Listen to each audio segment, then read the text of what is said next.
Imaginen por un momento que descubren que el presidente de su país recibió $100 millones del narcotraficante más peligroso del mundo. No es ficción. No es teoría de conspiración. Es exactamente lo que pasó en México, y la historia que les voy a contar hoy los va a dejar impactados con los detalles de cómo funciona realmente el poder en el mundo del narcotráfico. Es diciembre de 2012. Enrique Peña Nieto acaba de ser investido como presidente de México. Un hombre elegante, bien vestido, con una sonrisa política perfecta y promesas de cambio. Del otro lado del país, en las montañas de Sinaloa, otro hombre también sonríe. Joaquín Archibaldo Guzmán Loera, conocido mundialmente como El Chapo, el hombre más buscado del planeta, acaba de hacer la mejor inversión de su vida: $100 millones. Dejen que esa cifra se grabe en su mente por un segundo. $100 millones en efectivo, entregados en maletas, transferidos a través de cuentas fantasma, lavados a través de empresas fachada. Todo para comprar algo que no tiene precio: la protección del Estado mexicano. Pero, ¿cómo llegamos hasta aquí? ¿Cómo el hombre que comandaba el cártel más poderoso del mundo logró meter a un presidente en su bolsillo? La respuesta está en una red de corrupción tan compleja y profunda que cuando finalmente salió a la luz, sacudió no solo a México, sino a toda América Latina. Vamos al principio. El Chapo no era simplemente un narco común y corriente. Era el CEO de una multinacional del crimen. El cártel de Sinaloa, bajo su mando, movía más drogas que muchas empresas legales mueven productos: cocaína de Colombia, heroína de México, fentanilo sintético. Todo pasaba por las rutas controladas por Guzmán. Pero para mantener esa máquina funcionando, necesitaba algo más valioso que soldados o armas. Necesitaba protección política. Y aquí es donde la historia se pone realmente siniestra. Porque el Chapo no compraba solo policías o jueces. Compraba todo el sistema, desde abajo hasta arriba. Y arriba, hermanos, era Los Pinos, la residencia oficial del presidente de México. Ahora, se deben estar preguntando: ¿cómo sabemos esto? ¿Cómo llegó hasta nosotros esta información explosiva? La respuesta está en una sala de tribunal en Brooklyn, Nueva York, en el año 2019. El Chapo finalmente había sido capturado, extraditado a Estados Unidos, y estaba siendo juzgado por sus crímenes. Y fue durante ese juicio que Alex Cifuentes, ex brazo derecho de Guzmán, soltó la bomba que sacudiría a México. Cifuentes, un hombre que conocía todos los secretos del cártel, subió al estrado y dijo algo que dejó a toda la sala en silencio. El Chapo me dijo que le había pagado $100 millones al presidente Peña Nieto.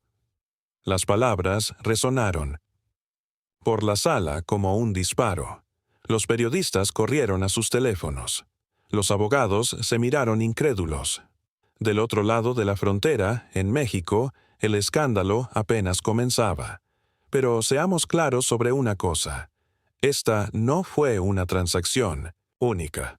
No fue el Chapo llegando con una maleta de dinero a la casa del presidente. Esto fue mucho más sofisticado, mucho más elaborado. Fue un sistema de pagos que comenzó mucho antes de que Peña Nieto llegara a la presidencia. Según la información que se filtró durante el juicio, los pagos comenzaron cuando Peña Nieto aún era gobernador del Estado de México.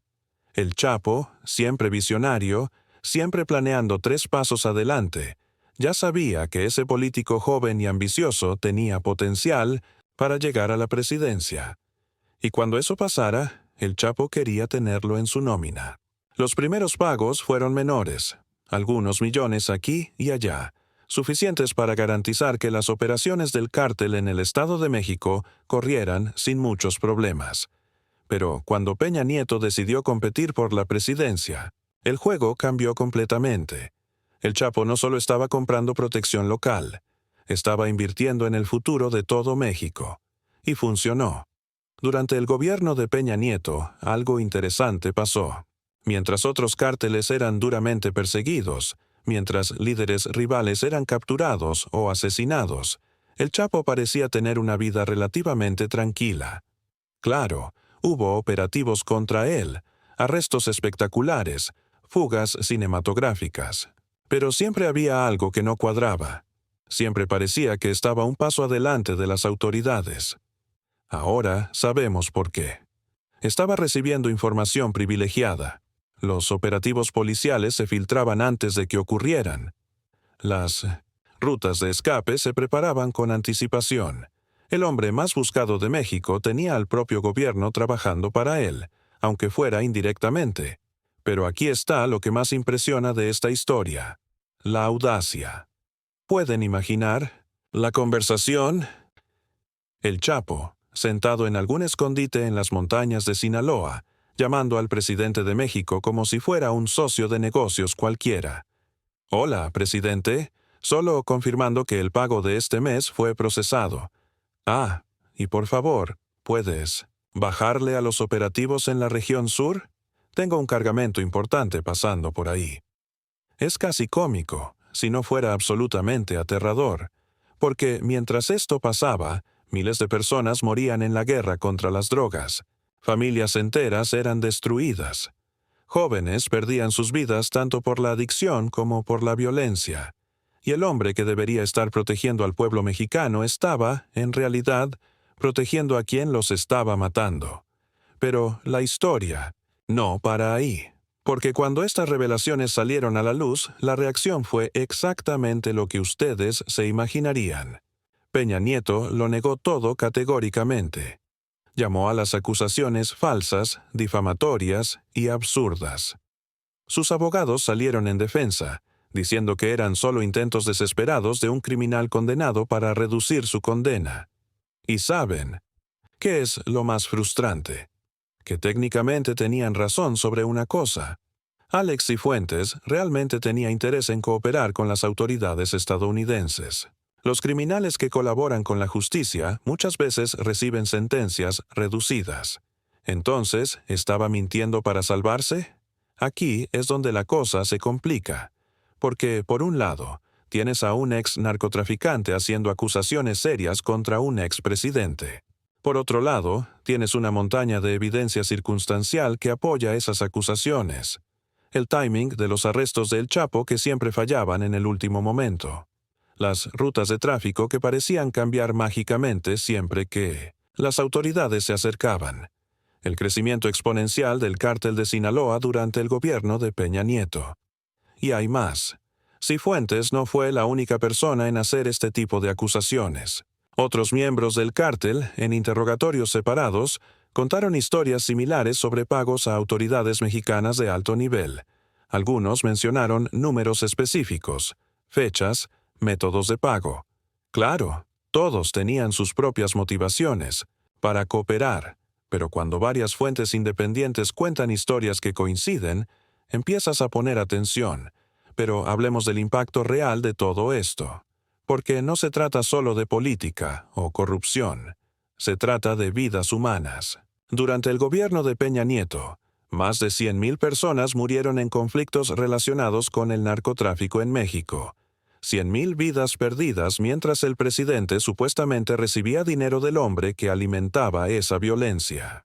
Piensen en eso por un momento. Familias que perdieron padres, madres, hijos, comunidades enteras aterrorizadas por la violencia, jóvenes que crecieron pensando que la única salida de la pobreza era meterse al mundo del crimen. Todo esto pasando mientras quien debería estar combatiendo el problema estaba, posiblemente, siendo pagado para permitir que continuara. ¿Y lo más indignante? El Chapo fue finalmente arrestado y condenado a cadena perpetua en Estados Unidos. Va a morir en la cárcel, pagando por sus crímenes. ¿Pero Peña Nieto? Terminó su mandato tranquilamente, pasó la banda presidencial a su sucesor y hoy vive una vida cómoda, lejos de los reflectores. Esto nos lleva a una pregunta fundamental. ¿Dónde está la justicia? ¿Cómo es posible que acusaciones tan serias simplemente se desvanezcan en el aire? ¿Cómo es que en pleno siglo XXI, con toda la tecnología, con todos los mecanismos de transparencia, todavía permitimos que este tipo de corrupción pase impune? La respuesta, desafortunadamente, está en la propia naturaleza del poder. Cuando controlas las instituciones, cuando tienes aliados en los lugares correctos, cuando tienes dinero suficiente para comprar silencios e influir narrativas, puedes literalmente reescribir la historia. Y es exactamente eso lo que parece haber pasado en este caso. Pero aquí está lo que ustedes necesitan entender. Esta historia no es única. No es un caso aislado de corrupción en México. Es un patrón que se repite en toda América Latina, donde narcotraficantes tienen poder suficiente para comprar no solo policías o jueces, sino presidentes enteros. Colombia, Venezuela, Honduras, Guatemala, todos tienen sus propias versiones de esta misma historia. Y eso debería darnos miedo, porque significa que vivimos en un mundo donde el crimen organizado tiene tanto poder como, o a veces más poder que, los propios estados, donde la línea entre gobierno legal y organizaciones criminales ya no existe, donde ciudadanos comunes, personas como ustedes y yo, estamos completamente a merced de acuerdos hechos en cuartos oscuros entre criminales y políticos. Entonces, ¿qué hacemos con esta información? ¿Cómo respondemos a una realidad tan absurda y aterrorizante? Primero, necesitamos dejar de tratar estos casos como entretenimiento. No son guiones de película o series de Netflix. Son crímenes reales, con consecuencias reales, que afectan millones de vidas reales. Segundo, necesitamos exigir transparencia y rendición de cuentas de nuestros líderes. No podemos simplemente aceptar negativas categóricas cuando surgen acusaciones serias.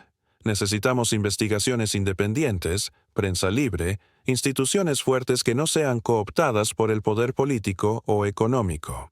Y tercero, necesitamos entender que la guerra contra las drogas, de la forma como se ha conducido, es un fracaso completo. No solo porque no logró reducir el tráfico o el consumo, sino porque creó un sistema perverso donde los propios responsables de combatir el problema tienen interés financiero en mantenerlo existiendo. La historia del Chapo y Peña Nieto es mucho más que un escándalo político. Es un espejo que refleja todo lo que está mal con nuestro sistema, con nuestras instituciones, con nuestra sociedad. Es un recordatorio de que detrás de cada noticia sobre decomisos de drogas y arrestos de narcotraficantes, existe una red de corrupción mucho más profunda y compleja de lo que imaginamos. ¿Y ustedes qué opinan de esta historia? ¿Creen que Peña Nieto realmente recibió esos 100 millones de dólares? ¿O piensan que son solo acusaciones de un criminal desesperado tratando de reducir su condena? Dejen sus comentarios abajo, porque esta es una discusión que todos necesitamos tener. Compartan este video para que más personas conozcan esta realidad aterradora. Y suscríbanse al canal para más historias que los poderosos no quieren que ustedes conozcan.